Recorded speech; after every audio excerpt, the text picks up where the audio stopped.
Eu já vou começar falando aqui sobre uma coisa muito importante que a gente tem que ter como fã de cinema, basicamente, que é uma atenção, principalmente ao mercado nacional. E eu digo isso porque eu vou mostrar aqui, vou jogar na tela para vocês, uma postagem lá do pessoal do Cine Ninja. Mas que tá... Opa, voltou para mim? Na verdade é essa tela aqui. A Academia Brasileira de Cinema anuncia os 15 filmes que vão disputar uma vaga na premiação. E assim, eu vou passar filme a filme aqui, vou dar algum contexto para vocês sobre esses filmes, mas ele é superficial, não tem como dar mais nuances assim, e também é uma coisa que eu acho muito relevante, a gente tem que conversar sobre isso. Não é fácil você achar sinopse desses filmes. São produções nacionais e tem que ter um acesso mais legal. Fica aqui a crítica, entendeu? Então vamos lá. Aí tá falando aqui, né? A lista é um carrossel, a postagem, e tem, digamos, os posters ou imagem de divulgação de todas as obras que estão nessa pré-lista. Começando aqui por 100 Dias. 100 Dias é do Carlos Saldanha. Você não conhece Carlos Saldanha? É o diretor, ou melhor, né? O brasileiro envolvido em Rio, em Era do Gelo, animador, e agora ele tá se aventurando, né? Agora não, tem algum tempo no cinema. E a sinopse desse filme é ligada ao Amir Klink, né? Ele, sozinho em um pequeno barco, Amir Klink desafia o Atlântico Sul a remo e escreve uma história que nunca havia sido entendida.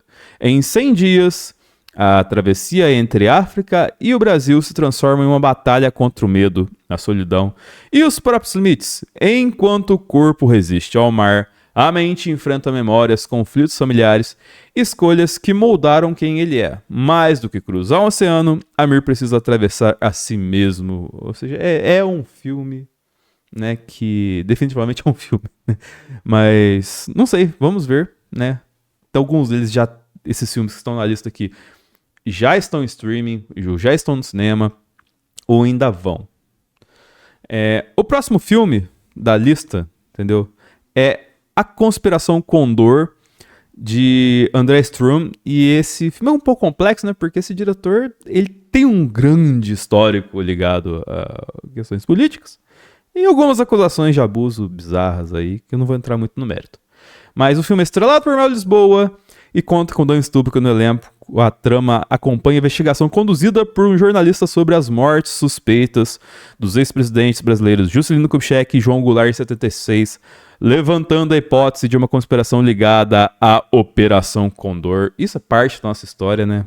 O viés disso é muito importante entender antes de dar uma reflexão sobre o filme. Mas, né, vai muito na esteira daquele vídeo maravilhoso que saiu, se eu não me engano, no ano passado ou no anterior, sobre a reconstituição do... Ai, cara, o Brasil é incrível, né, velho? Você sabe o que eu tô falando, não vou entrar muito no mérito aqui. Seguindo adiante, A Fabulosa Máquina do Tempo, de Elisa Cafai. Elisa Cafai é uma documentarista voltada para questões sociais, e assim, a última grande obra de destaque dela foi uma série documental da Elise Matsunaga no Netflix. Não tem relação com o filme e tudo mais, que fez sucesso, né, esse ano na plataforma. A sinopse desse filme é: no sertão do Piauí, inclusive o filme é filmado no Piauí, e é bem legal que um filme filmado no Piauí já esteja na lista de 15 pré-selecionados ao Oscar. Meninas navegam entre cultos evangélicos, redes sociais e sonhos de futuro. Ao inventarem uma máquina do tempo, revisitam as histórias duras de suas mães e avós, marcadas pela pobreza e desigualdade. Viajam para um futuro onde se enxergam livres e realizadas. Entre brincadeiras e fabulação, elas questionam o que significa se tornar uma mulher. Um filme sobre o delicado limiar entre infância e adolescência, narrado por quem ainda vive essa travessia. Depois temos A Natureza das Coisas Invisíveis, que é de Rafaela Camelo. E esse filme foi o melhor filme da 49ª Mostra de Cinema de São Paulo, que eu prestigiei no ano passado. O filme acompanha Glória e Sofia, que são duas meninas de 10 anos que se conhecem durante as férias de verão em um hospital. Glória acompanha o trabalho da mãe enfermeira, enquanto Sofia visita a bisavó, internada com Alzheimer. Unidas pelo desejo de escapar do ambiente hospitalar, elas constroem uma amizade marcada por pequenas descobertas que transformam o cotidiano em momentos poéticos e memoráveis. Você vê que tem um tom muito ligado à criança aqui nessas escolhas, por enquanto, né? O próximo filme é Ato Noturno, de Marcelo Reolon e Felipe Metzenbacher. Eles são um casal de diretores do Rio Grande do Sul. E o filme tem um ator e um político que vivem um caso em sigilo e juntos descobrem ter feitiço por sexo em lugares públicos. À medida que se aproximam do sonho da fama, mais intenso se torna o desejo de se colocarem em risco. E assim, eu vi basicamente o que está aqui na sinopse, mas eu achei a fotografia do que... Nenhum dos filmes que eu vi, mas dos frames que eu vi de algumas ceninhas, bem interessante. Bem artístico, para dizer o mínimo, entendeu? Então isso me apetece bastante. 5 Tipos de Medo, de Bruno Bini, que fez Loop com Bruno Gagliasso, né? É um nome que eu sempre enrosco pra falar. Após quase perder a vida em uma UTI, Murilo se apaixona por sua enfermeira Marlene, que já está em um relacionamento com Sapinho, um traficante do Jardim Novo, Colorado. Quando Sapinho é preso pela policial Luciana, ela busca ajuda com o advogado Ivan, que aceita defendê-lo a pedido de uma líder comunitária. A comunidade espera que a volta de Sapinho seja a solução contra a invasão de criminosos de outros bairros, mas a situação se complica à medida que o embate entre os personagens se intensifica. Ou seja, é um filme Brasilzão, né? O interessante é que parece que vai ter alguma ação, assim, e isso sempre agrega, né? Pra narrativa e tal. A gente é um cinema que não tem tanta vertente de ação assim. Isso tem mudado recentemente, principalmente agora com o destaque do Agente Secreto. E, pô, a gente teve a Coral também. Ambos do Kleber Mendonça, quem diria, né? Mas, enfim, acho interessante.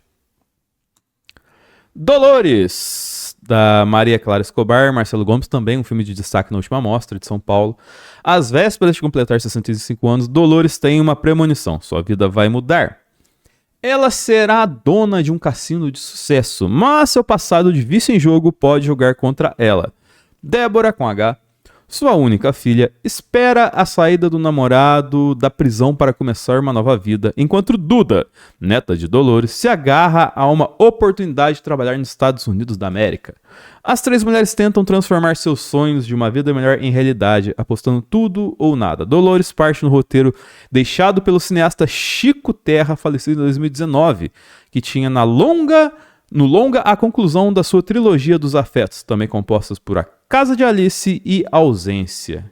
Ambos, o destaque primeiro de 2007 na 31ª Mostra de São Paulo e a Ausência de 2014 na 38ª Mostra de São Paulo. Então, assim, é um filme que tem histórico. Então, se a gente for usar aquela régua, né, pô, franquia não agrega nada na narrativa, né? Sempre é capenga, falta alguma coisa e tal. Brincadeira. Mas a leitura de algumas pessoas é nisso. Eu achei interessante. Achei a proposta interessante, até dos filmes anteriores, pra dar uma cavucada por aí. Feito Pipa, esse é de Alan Deberton, que foi um filme premiado, o mais premiado no Festival de Gramado, e tem participação de Lázaro Ramos, inclusive até no pôster, né? O Feito Pipa acompanha Gugu, né? Que o Yuri Gomes, né, que é o menininho que você tá vendo aí, que teve até uma menção honrosa no Festival de Gramado. Um garoto de 12 anos apaixonado por futebol que vive no sertão do Ceará ao lado da avó Dilma, responsável por criá-lo com muito carinho, liberdade e criatividade. Quando a saúde da avó começa a se fragilizar, Gugu faz de tudo para esconder a situação e evitar ser separado dela. O maior medo do menino é precisar ir morar com o pai, com quem mantém uma relação marcada por ausência e sentimentos não resolvidos. Mais uma vez, como eu disse, né, é história de criança ganhando destaque na telona. Então, assim, vamos ver até onde vai esse rolê, né, meu amigo? Depois disso, temos Herança de Narcisa, de Clarissa Applet e Daniel Dias. Clarissa é destaque também no cinema de terror brasileiro recente, né? E esse filme, como vocês podem ver mais ou menos no pôster aqui, na verdade, bem, né, no destaque ali, tem Paola Oliveira como protagonista, né? Assombrada pelas memórias da sua recém-falecida mãe, a ex-vedete Narcisa, Ana decide vender o casarão de infância que herdou e dividir o dinheiro com o irmão Diego. Porém, o sombrio processo de limpeza revela uma herança bem diferente do que ela imaginava.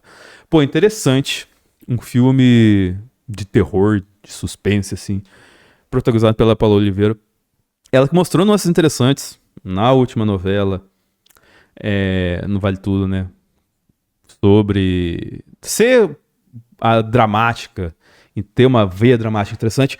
Como que será ela protagonizando um filme de terror que teve grande destaque no Festival do Rio também.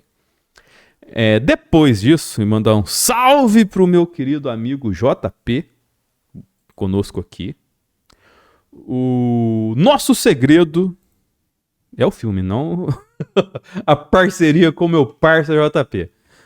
Mas é o filme que em questão aqui, que a gente vai trocar uma ideia. Filme este dirigido por Grace Passou, que é a diretora que participou da produção de O Dia que Eu Te Conheci, que é um grande filme brasileiro intimista, de BH também, de Belo Horizonte, tal qual esse filme que também foi filmado em Belo Horizonte. Então, um cinema mineiro ganhando destaque aqui. Mas no caso de Nosso Segredo, né, inclusive, vejam O Dia que Eu Te Conheci, e olhando por cima aqui, vejam o Nosso Segredo, que tem destaque lá no Leão de Berlim também. Filmado em BH, Nosso Segredo acompanha uma família que tenta reconstruir sua rotina após uma perda recente. Enquanto cada integrante enfrenta o luto à sua maneira, o filho caçula guarda um segredo capaz de transformar a forma como todos atravessam esse processo. Além das participações especiais, a referência histórica da música brasileira como integrantes dos Tincoãs e da cantora e compositora Tássia Reis, grande nome da música contemporânea brasileira, ambos estreiam como atores, né? Então, uma galera, todo mundo estrelado aqui e tal, assim. Então, como diria, a galera de BH, na verdade, está de olho, mas aqui, ó, um olho no peixe, outro no jogo. Vai falando no placar pra mim, faz o Suderge aí, que eu vou ficar de olho aqui também. E aí, o próximo filme é O Rei da Internet, com Marcelo Serrado, João Guilherme, esse moleque.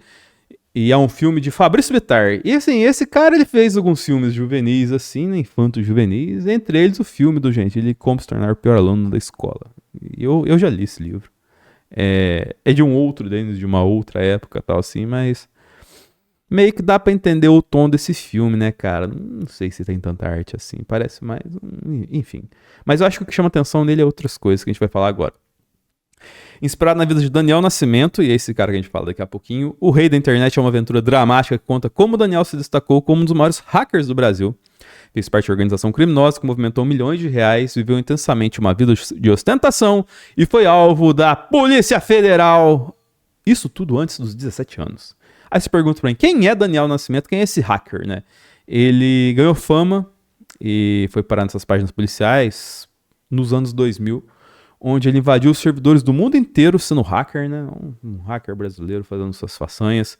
E a mais famosa delas é atacar a rede da Telemar, que era a precursora da Oi, que hoje eu acho que nem existe mais. Mas esse ataque dele fez a região Nordeste ficar sem internet por uma semana nos anos 2000. Isso pra gente hoje é um terror, mas nos anos 2000 não sei se era, mas com certeza deu muito prejuízo. Merece todo tipo de condenação, menino. Aí temos Quando Vira a Esquina, que é um documentário, né, da Cris Alencar, e ela foi roteirista de um filme, Nise, O Coração da Loucura, se eu não me engano, protagonizado pela Glória Pires, e foi premiado e tudo mais. E esse filme documental, ele mostra diferentes profissionais do sexo que trabalham na Vila Mimosa, o mais antigo e conhecido reduto de prostituição do Brasil, compartilhando suas vivências, experiências e percepções sobre o cotidiano. construído a partir de uma relação de confiança entre a realizadora e suas personagens. O documentário reúne relatos e imagens que lançam luz sobre realidades frequentemente invisibilizadas e abordam questões femininas sobre múltiplas perspectivas. O documentário, né, que tem nuances interessantes aqui pra gente também. Não sei se ele poderia, talvez entrasse como um dos candidatos a documentário e não a filme nacional, né? Mas enfim, Malês, né? Esse aqui é interessante que ele é dirigido pelo Antônio Pitanga, que é o pai da Camila Pitanga e do Hulk Pitanga, ambos todos em família no filme. Malês é um filme que tem um certo destaque recente e é baseado em fatos históricos e retrata a revolta dos malês, que é um caso histórico da Revolução da História do Brasil, organizado por negros escravizados na Bahia, em Salvador. A insurreição mobilizou a população negra escravizada e liberta pelas ruas de Salvador contra a escravidão em 1835. A revolta foi chefiada pelos africanos muçulmanos, encabeçado por líderes como Pacífico Lictuano, que reforçava a importância da participação de diferentes grupos, tribos, religiões para o sucesso da revolta e para o fim da escravidão. Na trama, um casal é separado após serem arrancados da sua terra natal na África e trazidos para o Brasil. À força, como escravos, obviamente. Enquanto eles lutam para sobreviver e tentar se reencontrar, ambos se envolvem no levante de Malês. Então, assim, é um filme calcado, carregado na história. E é uma proposta muito interessante que me interessa bastante, que eu tenho que ver. Tem que ver também. Papagaios, né? É um filme aqui de Douglas Soares, que foi indicado ao Kikito por melhor direção com esse filme também. E se passa na periferia do Rio. E acompanha Tunico e Beto. O primeiro é uma subcelebridade, um representante dos conhecidos papagaios de pirata, figuras que perseguem repórteres no intuito de aparecer na TV a qualquer custo, sem se importar com o motivo, seja em materiais sobre tragédias e velórios de famosos, seja no noticiário normal. Segundo, né, por sua vez, é apenas mais um jovem que sonha em ser visto. Após um grave acidente em um parque de diversões da cidade, o caminho dos dois se cruza e o misterioso Beto vira aprendiz de Tunico. E a relação dos dois coloca em jogo consequências da busca desenfreada pela fama. Não é uma trama, definitivamente é uma trama, né? E por último, Vicentina Pede Desculpas, de Gabriel Martins, que é diretor também de Marte 1, e eu achei desses aqui muito interessante essa trama, apesar de não sei se é o favorito ou o mais desejado e tudo mais, assim, sobre quem vai montar essa campanha, onde conta que em uma manhã de BH, o Wesley dirige um ônibus lotado que vai direto para o centro da cidade. E em certo momento, ao cruzar um viaduto, o motorista perde o controle do veículo que despenca desse viaduto e cai na avenida lá embaixo. Um passageiro fica gravemente ferido, enquanto todos os outros, incluindo o Wesley, morrem. As investigações da polícia apontam para que o motorista poderia ter agido intencionalmente suicidando-se. E qual que é o grande contexto desse filme? Que a sua mãe, a Vicentina, né, é uma professora aposentada de 75 anos, lê as manchetes do jornal e fica devastada, decidindo procurar as famílias das vítimas do acidente para pedir desculpas. E então, assim, eu achei essa trama muito interessante por conta de ter esse drama, né? Drama na trama. E trazer uma história de uma mulher lutadora, mais uma, no nosso país. Enfim, desses aqui, se tiver algum candidato brasileiro a filme internacional na próxima edição, sai daqui. Então, eu acho que tem bons candidatos. Agora começa uma corrida, a primeira etapa da corrida, né? Mas, independente, né? Eu acho que talvez o Malês tenha o potencial de ser como foram Agente Secreto. Ainda estou aqui nos últimos anos, assim. Eu não enxergo dessa galera toda. Assim, não é, né? Uma questão é potencial de premiação internacional. O outro é gosto. Eu li vários aqui que eu vi muito. Principalmente esse lá do Piauí, da menina lá. Então, o do outro rapazinho que é esse jogador também, tem o Lázaro Ramos. Pô, esse da Paola Oliveira de terror ali, eu acho que, assim, não vi, mas eu enxergo potenciais gigantescos neles. Agora, disso para um potencial filme premiável no Oscar, dessa lista aqui, eu olho assim e bato por talvez só uma Malês, né? Que ele tem uma cara, eu já vi trailer dele, ele tem uma cara de brasilidade mais enfática e espero que tenha uma cinematografia mais autêntica também. Mas enfim, se tiver algum candidato nacional, sai dessa lista que você conheceu com a gente agora.